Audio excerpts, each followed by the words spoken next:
Good day, students. My name is Ma'am Rosalie G. Marabibe, but you can call me Ma'am Rose for short. So I will be your substitute teacher in mathematics due to the maternity leave of Ma'am Tadeo. So now we're going to discuss about the set theory. So what is set theory? So a set theory is a branch of mathematical logic that studies sets, which informally are collection of objects. Although any type of object can be collected into a set. Set theory is applied most often to objects that are relevant to mathematics. So the language of set theory can be used to define nearly all mathematical objects. Next, let's unlock the words of difficulty. So ano nga ba yung mga words of difficulty?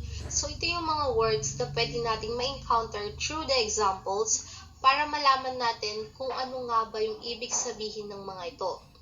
Ito yung mga posibleng examples na makikita ninyo sa mga libro, mga test na hinihingi. So, let's differentiate it one by one. So, the first one we have is the integers. So, integers, ito po yung mga numbers na merong negative numbers. So, from negative infinity, 0, up to positive infinity. So, from the negative numbers, the positive numbers ang kabilang sa integers po. Next, we have is whole numbers. So, pag sinabing whole numbers, lagi itong nagsisimula sa 0. So, from 0, 1, 2, 3, to positive infinity numbers. So, yun yung mga kabilang sa whole numbers. So, pag sinabi po natin whole numbers, wala na po siyang negative. So, 0 na lang up to positive numbers. Next, we have the counting or the natural numbers. So, counting numbers are any number you can use for counting things. So, let's say 1, 2, 3, and so on. So, remember that counting numbers does not include 0. So, from the root word counting. So, basan tayo nag-i-start pag nagbibilang kayo? So, pag nagbibilang tayo, nag-i-start tayo from 1. 1, 2, 3, and so on. Next, we have the even numbers. So, even numbers are any number that can be exactly divided by 2. Even numbers always end up with the last digit as 0, 2, 4, 6, 8. So, paano ba natin malalaman kapag ang isang number ay even numbers? So, dapat po siya ay nagtatapos sa 0, 2, 4, 6, 8. So, even numbers just like a multiples of 2. Next, we have the odd numbers. So, odd numbers are whole numbers that cannot be divided into pairs. So, hindi po natin siya mahati na walang remainder. The next one we have is the prime numbers. So, prime numbers are the numbers that have only two factors, 1 and themselves. For example, our 5 prime numbers are 2, 3, 5, 7, 11. So, ang sabi po, pag prime numbers, ang factors lang daw po ay 1 at ang sarili niya.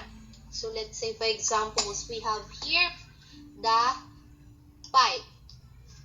So, si 5 ba, meron pang iba siyang ibang factors bukod kay 5 times 1? Wala na po. So, lahat po na ang factors lang ay si 1 at ang sarili niyang numbers, so yun po yung tinatawag nating prime numbers.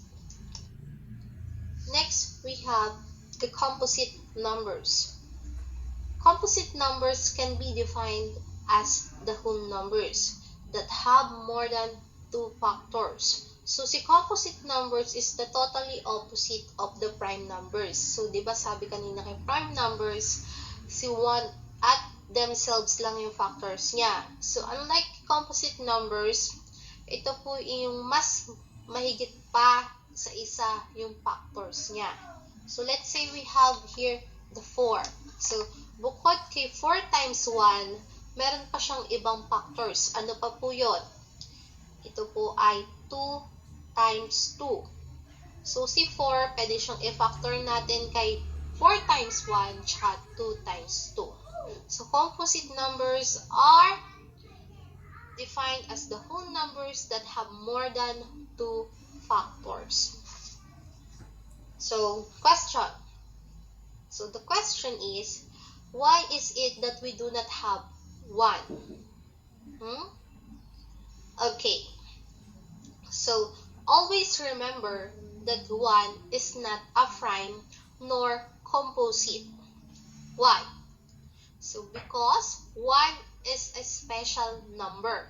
So, hindi siya kabilang sa prime nor sa composite numbers. Always remember that 1 is a special number. Next, we have the perfect squares. So, perfect squares, it is the product of some integers with itself. Paano ba yung product ng isang integer sa sarili niya? So, let's say 1. 1 times 1 is 1. So, this is a perfect square. Let's say we have 3 integers. So, the product itself, tatimes mo siya sa sarili niya. 3 times 3. What's the answer? 9. So, 9 is a perfect square. And 2.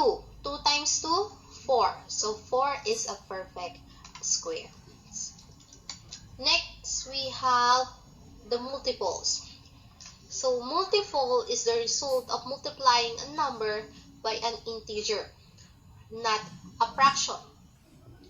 For example, kung tinatanong kayo ng give the multiples of 3. So, ano ba yung multiples of 3? So, we have 3, 6, 9, 12. So, multiples is just like skip counting by. Multiples of 3 are 3, 6, 9, 12, and so on. The last one, we have the factors. So, factors are the numbers we can multiply together to get another number.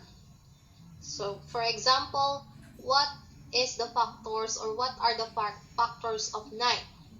So, the factors of 9 are 9 times 1 and 3 times 3. So, yung mga factors. So, the number which can be divided without remainder. Bawal po tayo ng may remainder. Dapat exact lang po yung factors natin. Exact number. Now, let's have an activity.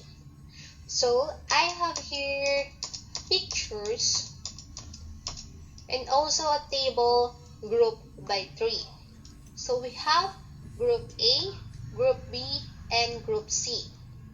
So, we're going to group this picture by 3 according to its classification, characteristic, or category. Okay, so let's start.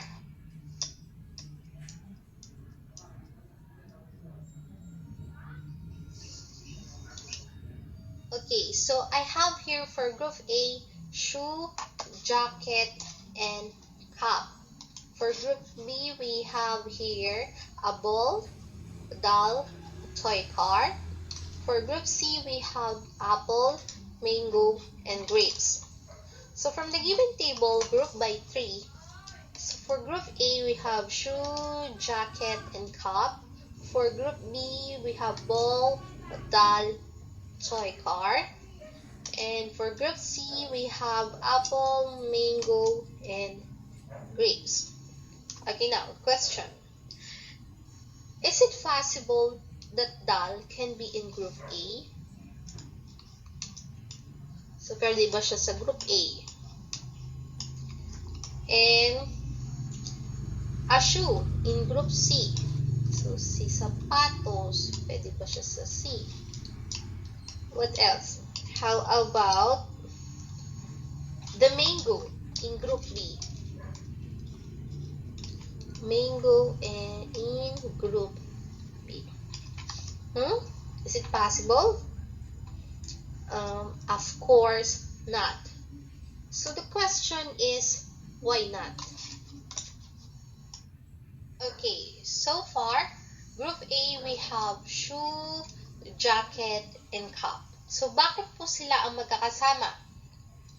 Because Group A is a set of objects that can be worn. So that's why a doll cannot be categorized in Group A. So kaya po hindi pwedeng si doll kay Group A. So how about in Group B? In Group B, we have a ball, doll, and toy car. Bakit kaya sila ang magkakasama?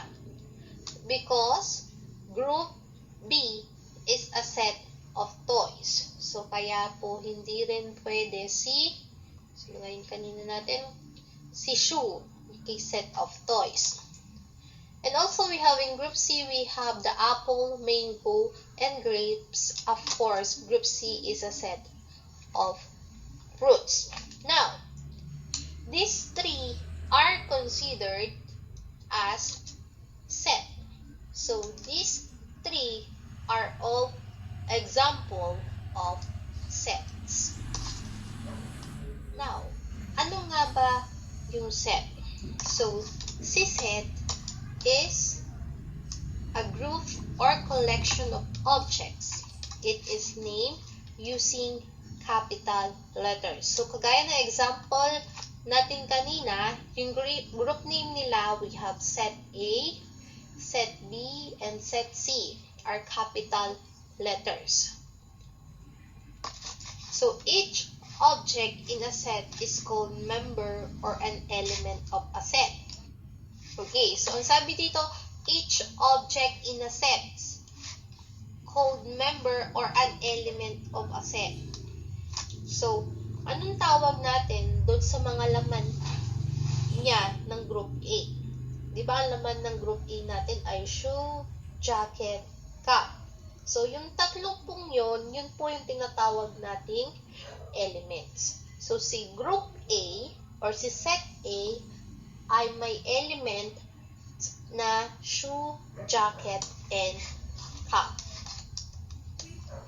And also, si set po ay denoted by placing its object between a pair of curly braces.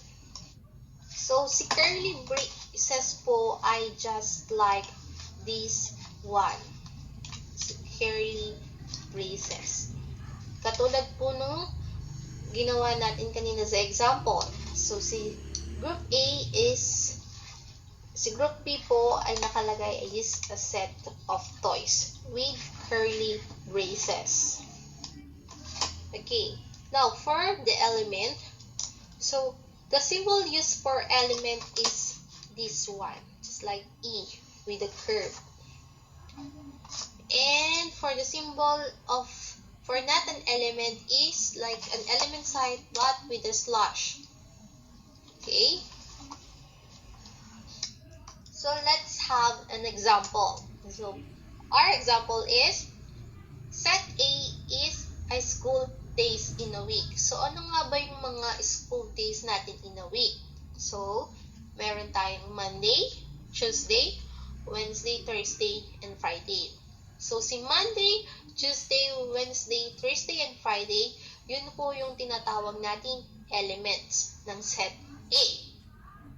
So paano natin magagamit po yung symbol ng elements? Let's say, si Monday. Si Monday ba, elements siya ng set A? Yes po. So Monday is an element of A. So paano po itong basahin? Monday is an element of set A. Next, we have about Thursday. Is it Thursday is an element of set A? Yes. So Thursday is an element of set A. How about Saturday? No. Saturday is not an element of set A. How about Sunday? No. Sunday is not an element of set A. Okay, another example. Set B is counting numbers less than 5. So, counting numbers. So, si counting numbers po ay nasa words of difficulty natin. Set B is a counting numbers less than 5. So, saan ba nag-start si counting numbers? Para nagbibilang tayo. Si counting numbers ay nag-i-start sa 1. So, less than 5. Mas mababa po sa 5. So, those counting numbers less than 5 are 1, 2, 3, and 4. Okay, so si 1, 2, 3, and 4 ay yun pong tinatawag nating elements of a given set. Okay? Let's talk about Venn diagram. So, a Venn diagram, also called primary diagram, set diagram, or logic diagram, is a diagram that shows all possible logical relationship between a finite collection of different sets. So, using Venn diagram, kaya nating ipakita yung mga relationship ng bawat set. Let's say we have set A and set B and set C. Meron po silang pare-parehas na katangian. So, by using Venn diagram, pwede natin silang pag-connectahin. For example of Venn diagram, we have here set A and B. And let's say we have here set A, B, and C. Next, ano nga po ba yung universal set naman? So, universal set is the totality of all elements in two or more given sets. So, totality, bilang ng lahat ng elements ng dalawa o higit pang set. So, universal set is denoted by U, but U, it is read as union. Union po ang basa sa symbol ng universal set na U. Okay, now, let's have an example. So, let's say we have here a given set A and set B. Set A whose elements are 1 and 2, and set B whose elements are 3, 4, 5. Okay, so find the universal set of set A and set B. So the universal set is the totality of all given sets. So we have the totality. So the universal set is equals to 1, 2, 3, 4, 5. Totality. Universal set whose elements are 1, 2, 3, 4, 5. Okay, so let's try to illustrate the given set A and B into a Venn diagram. Say in set A whose elements are 1 and 2. In Venn diagram illustration, how about in set B? In Venn diagram illustration whose elements are 3, 4, and 5. Now let's talk about the subsets of set. So, a subset of set is a set whose elements are members of another set. Okay, for example, we have to describe the subset and universal set shown below. So, these are our table. Okay, so we have the universal set and set Q. Universal set. So, our universal set is equal to or whose elements are 1, 2, 3, 4, 5, 6, 7, 8, 9, 10. But, ang hinihingi po sa description ay describe. Ibig sabihin, gagamitin po natin ay in sentences form. So, ito pong ginagawa natin na to ay tinatawag na list.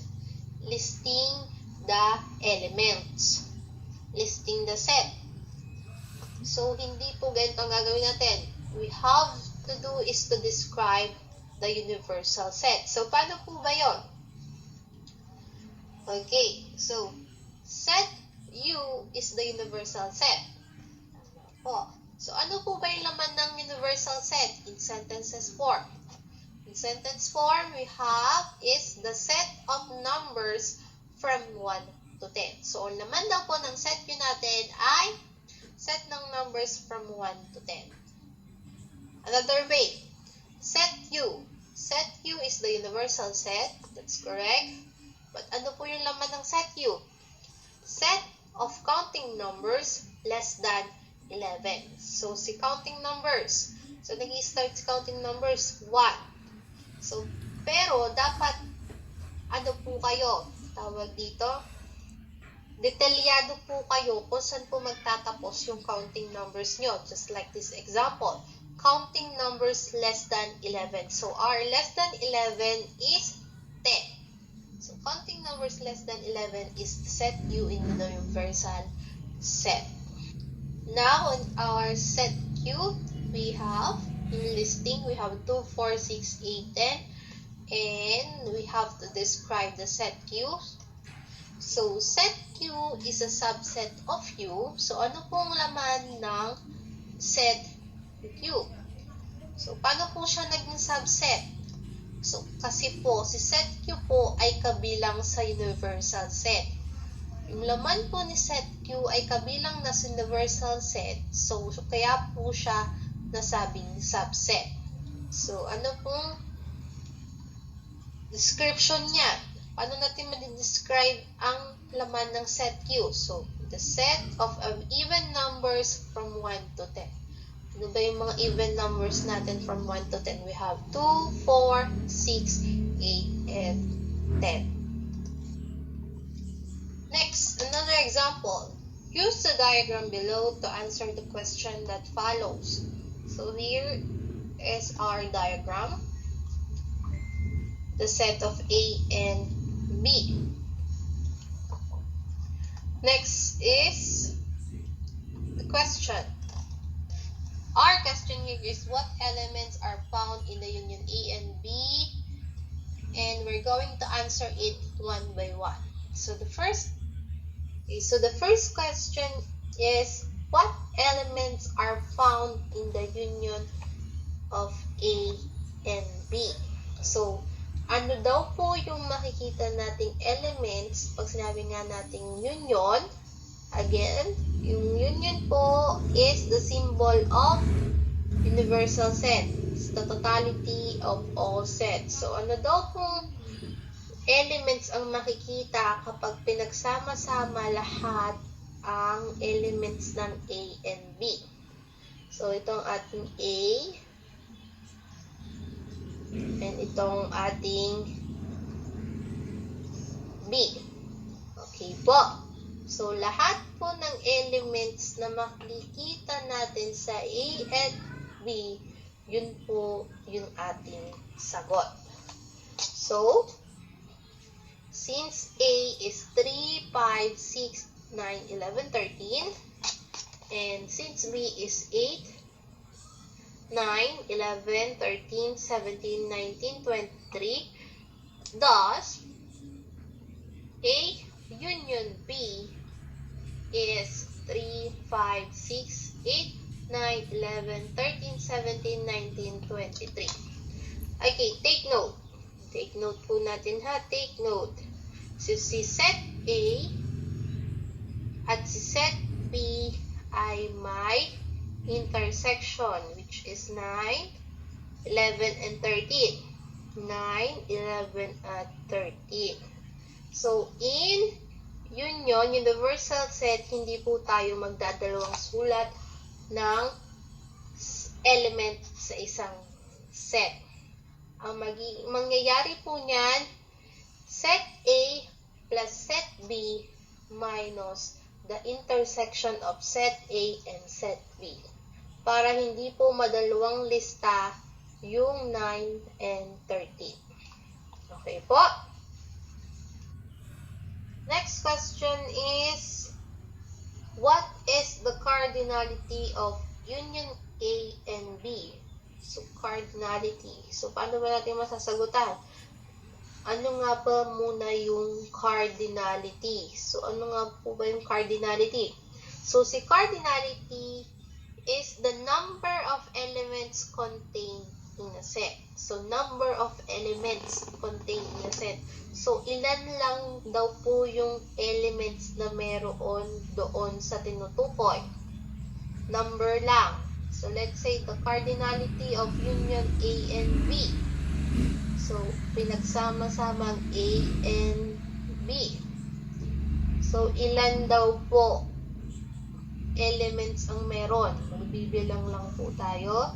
So, we have 1, 2, 3, 4, 5, 6, 7, 8, 9, and 10. Therefore, our answer is there are 10 elements found in the union of, say, set A and B. Next question. What elements are found in the intersection of A and B? Okay, intersection. So, ano ba yung pag sinabi nating intersection? So, the intersection of sets A and B is denoted by A intersect B. So, this symbol is the intersection symbol. So, it is the set of elements common to both sets A and B. Sets with no common elements are called disjoint sets. So, we have here set A and set B. So, ano daw po yung common nilang dalawa? So, yung common nilang dalawa ay yung nasa gitna po ng circle. So, ito po yung tinatawag nating intersection. So, ano daw pong elements ang makikita natin sa intersection of set A and set B? Then, our answer is the intersection of set A and set B are 9, 11, and 13. Next question. We have, what is the cardinality of the intersection of A and B? So, cardinality. Cardinality again is bilang ng elements. Ilang elements lang po ba ang meron sa intersection of A and B? Bilang lang ng elements. Bilang ulit tayo. So, we have 1, 2, and 3. Then, the intersection of sets A and B has 3 elements. Next, we have what are the elements in A. Yung pong kuwet, ang basa po dyan ay complement and of B, complement. So, ano nga ba yung complement na tinatawag? Ito pong kuwet na yan. Ang complement po ng isang set, let's say we have complement of set A is denoted by A complement or A na kuwet. So, it is the set of elements that are not in set A but in the universal set. Okay? Okay, so sabi daw po, si complement ng set A is a set of elements that are not in set A but in the universal set. So, wala daw po, pag sinabing complement of A, lahat daw po ng elements na wala lang si A. Di ba po, ito po si A. Shade natin si A. Ito po, si A. So, si complement of A is lahat ng elements na kabilang wala lang si set A. Therefore, our complement of A is 8, 17, 19, and 23. So, ito pong lahat ng natira na wala kay A. Again, complement of A, lahat ng elements na meron sa universal set, tinanggal lang si A. Okay? Next, how about in B? In B naman po ay ang tatanggalin natin ay si B. So, lahat ng set lahat ng elements na meron kayo universal set maliban lang sa set B. So, tatanggalin natin si set B naman dito. Complement of B. So, anong elements ang meron na lang kapag tinanggal natin si set B? So, we have 3, 5, and 6. Then, the complement of B is 3, 5, and 6. Okay, that's all for today. Thank you for your time. Keep safe. Take care, everyone, and God bless.